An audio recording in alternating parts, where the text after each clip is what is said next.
everyone, and welcome back. It's Boone. Today I wanted to talk about surgery, and specifically the sort of major surgeries that are associated with a male to female transition, my personal experiences getting bottom surgery, and my personal feelings on the surgeries that I'm referring to, and kind of just my thoughts and opinions moving forward. So surgery to me has always been very, very daunting. I, up until March, had never had any surgery whatsoever, and I was terrified of that idea. Not even so much the fear about the pain I would be in afterwards and the surgery itself and potential complications, much more so the fear of being under general anesthesia. That was something I had never experienced before, and I had this huge fear for years now that I would wake up during surgery, or I would feel the pain while they were operating on me, or something like that would happen.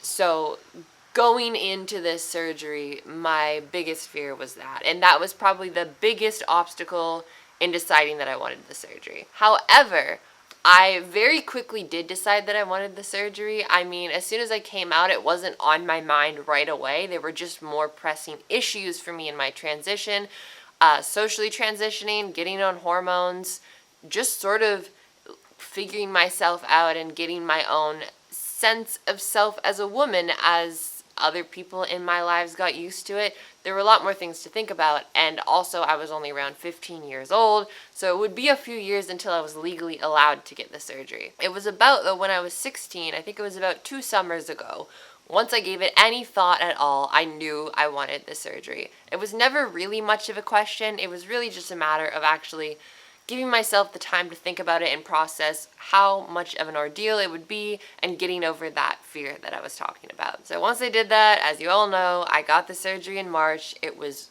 wonderful. It was something that I knew that I needed, and I don't think I entirely understood how much of a need that was until afterwards. I remember very quickly after surgery feeling like there was a huge weight lifted off of my shoulders. It just felt like this major life obstacle had been taken away, and that I was free to move on with my life in whichever direction I felt I wanted. For years of my life, this had been interfering with how I was able to experience myself, my own self-perception, my confidence. It affected my social skills, I feel like, on some level. It made every aspect of my dysphoria worse. And now, obviously, after the surgery, it got rid of my genital dysphoria. But beyond that, I found even like my facial dysphoria and my body dysphoria in other places got better because my own sense of self was more secure.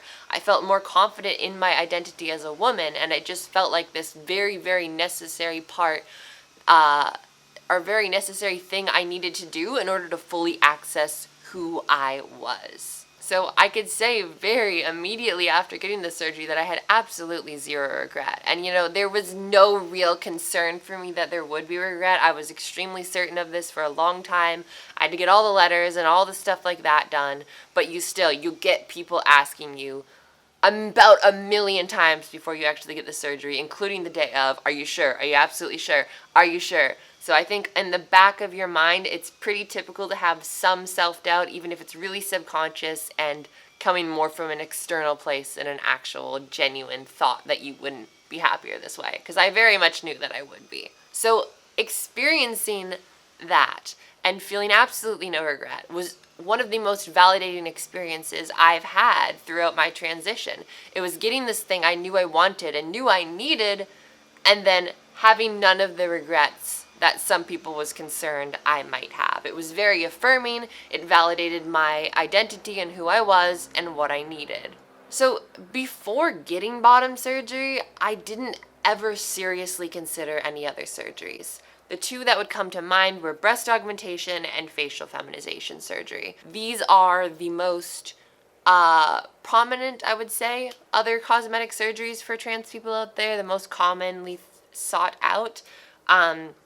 And they would cross my mind for sure. I'd considered them on some capacity, but not on any serious capacity. And I knew kind of that I wasn't really ever going to until I got bottom surgery, because that was absolutely the most essential. And also, I'm pretty sure the only one that my insurance could cover. So my relationship to these surgeries is pretty different for me, getting bottom surgery was 100% for myself. I could have had the surgery and told no one, and no one would have known. It would have been just me, and it would have been absolutely 100% worth it. In fact, even if I know that I would not have sensitivity down there, that it wouldn't function properly, I'm pretty sure I would have still gotten the surgery, because for me it was just that important. I was not at all happy with what I had before. I couldn't experience any kind of pleasure from it. It just wasn't something I was comfortable having on my body, and I would have preferred to have nothing there at all, pretty much.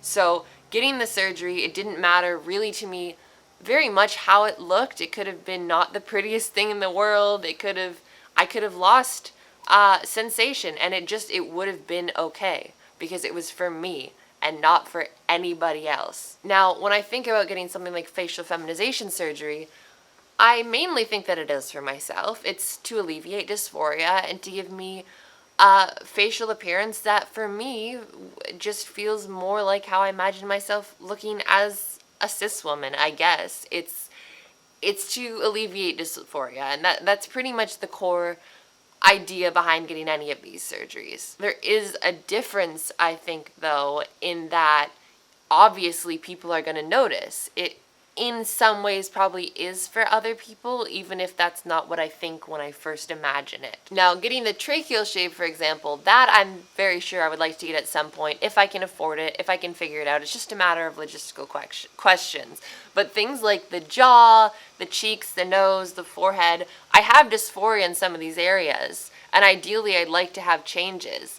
But it gets to be a bit different, because I wonder and I worry, do I really want this just because I need it to feel more confident in my identity and get rid of dysphoria? Or is this more of a body dysmorphia thing? And there's this weird intersection between the two. Is it to look prettier? Is it to feel more valid and less dysphoric? And it's not an easy question to answer. And I'll tell you right now, I don't think I have an answer yet. But it definitely feels more, there's more uncertainty there for me when it comes to that and it comes to breast augmentation. Because beyond just alleviating dysphoria and just doing something more internal that comes from aligning myself with who I feel I am, it's also sort of to match my physical appearance up with how I imagine kind of the ideal pretty woman version of myself. So there's a lot more distorted sense of self involved, I think. It's a lot more appearance based, obviously, because people aren't going to see this area except for a select few.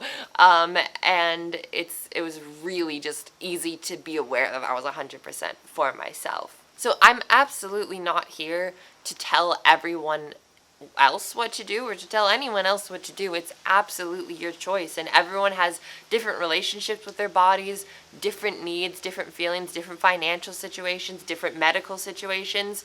But for me, it was just something that I started to think about more after having bottom surgery.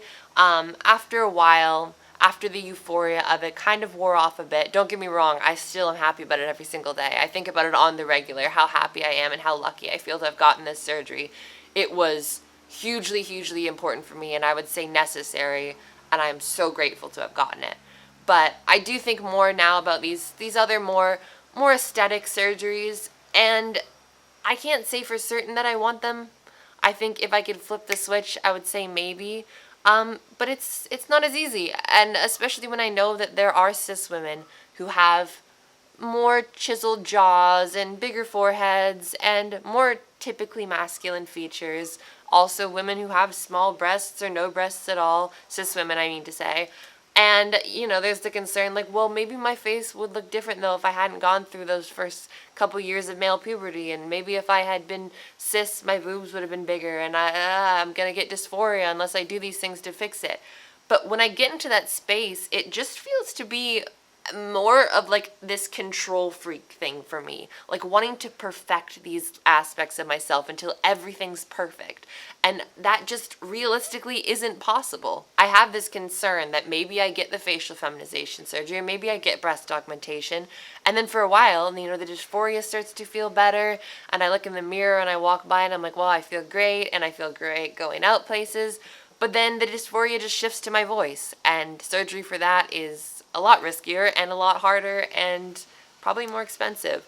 So I just think that there's always going to be something. Dysphoria is never going to go away 100%.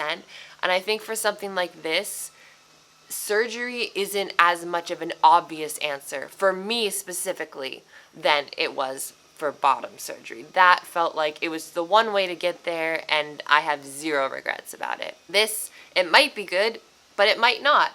I've noticed that depending on my mood, my feeling of desire and need for the surgery changes pretty drastically. There are some days where I'm like, I'm pretty happy with my body, I'm pretty happy with my face, it's pretty feminine, I pass, I don't need these surgeries, I'm good. And then there are other days where I feel absolutely gross about myself, or I'm depressed or whatever, and I'm just like, no, I need this surgery, let me set up the consult, let me do this.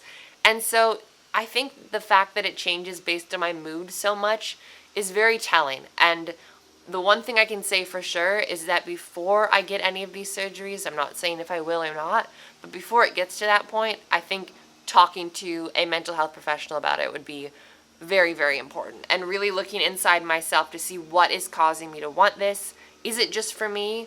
Would it just alleviate dysphoria? Or is it more vain? Is it more about being pretty? Is it more about meeting a societal expectation? These are all very important questions, and like I said, I'm not here to tell anyone what to do, but I would encourage people to really reflect on your own needs and desires and why you want the things you want, and just give it time. I'm not going to say you're wrong about yourself. I'm not going to tell you to get surgery or to not get surgery. I think it's just important to ask yourself why you want it or why you need it before you jump into anything. And that's the experience I've been having. I've been really back and forth on it over the years. For a long time, it wasn't something I thought about at all. And in the last few months, it's been a lot more on my mind. So I figured just kind of opening this discussion up would be beneficial, one, for me to journal my own thoughts, to remember how I feel about this in this moment, and also just to put it out there for other people in case other people feel kind of lost and don't really know what to think about it. This is just one trans woman's perspective, one person's thoughts about it, and as it relates to myself, I'd love to hear y'all's thoughts in the comments, whether it be about your situation with really any surgery or anything, or if you have questions, and I'd love to just move the conversation forward. So that's all for this video. Thank you all very much for watching. Please leave me any suggestions you have for future videos, because sometimes I run out of ideas and I just don't know what to do. But this was a fun one to make. I appreciate you all sticking around for it, and I will see you next time.